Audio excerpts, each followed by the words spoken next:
We're just going to take you straight to Munich Security Conference and the Prime Minister, Rishi Sunak. Let's listen in. Just this year, we became the first country in the world to provide tanks to Ukraine and the first to train pilots and Marines.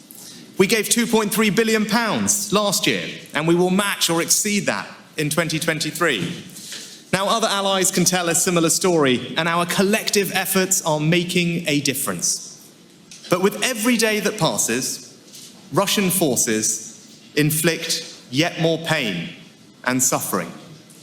Now, the only way to change that is for Ukraine to win.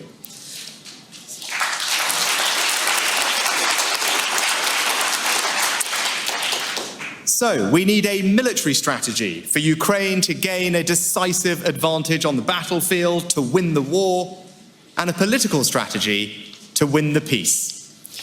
To win the war, Ukraine needs more artillery, armoured vehicles, and air defence. So now is the moment to double down on our military support. When Putin started this war, he gambled that our resolve would falter. Even now, he is betting that we will lose our nerve. But we proved him wrong then, and we will prove him wrong now. Together, we're delivering as much equipment in the next few months as in the whole of 2022. And together, we must help Ukraine to shield its cities from Russian bombs and Iranian drones. And that's why the United Kingdom will be the first country to provide Ukraine with longer-range weapons. And it's why we're working with our allies to give Ukraine the most advanced air defense systems and build the air force they need to defend their nation. Now, of course, the United Kingdom stands ready to help any country provide planes that Ukraine can use today.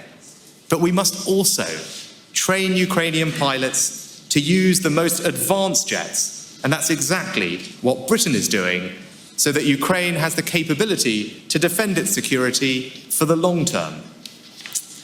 But to win the peace, we also need to rebuild the international order on which our collective security depends. First, that means upholding international law. The whole world must hold Russia to account. We must see justice through the ICC for their sickening war crimes committed, whether in Bucha, Irpin, Mariupol, or beyond.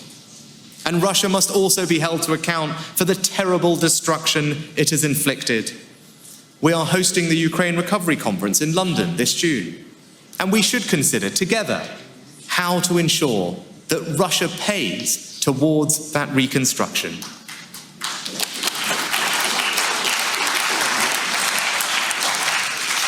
Now, second, the treaties and agreements of the post-Cold War era have failed Ukraine.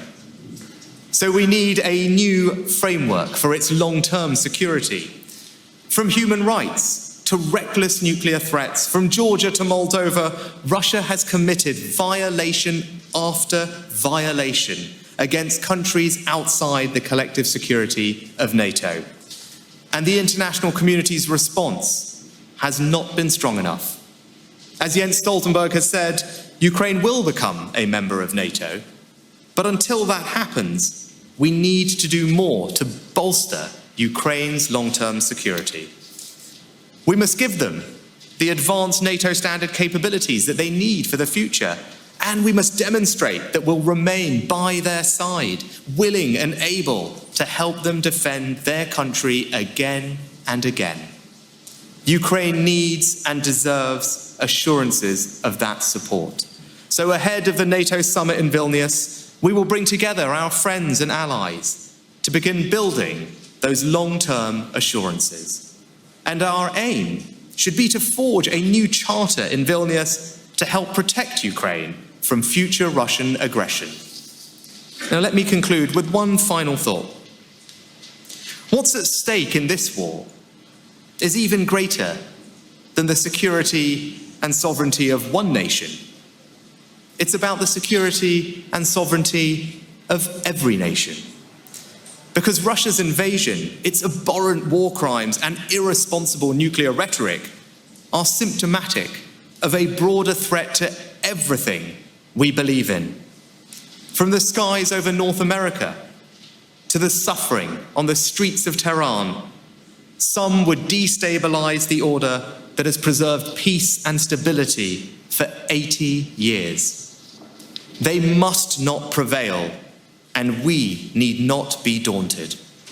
As President Zelensky said when he addressed the UK Parliament last week, we are marching towards the most important victory of our lifetime. It will be a victory over the very idea of war. And we could have no greater purpose than to prove him right. Thank you.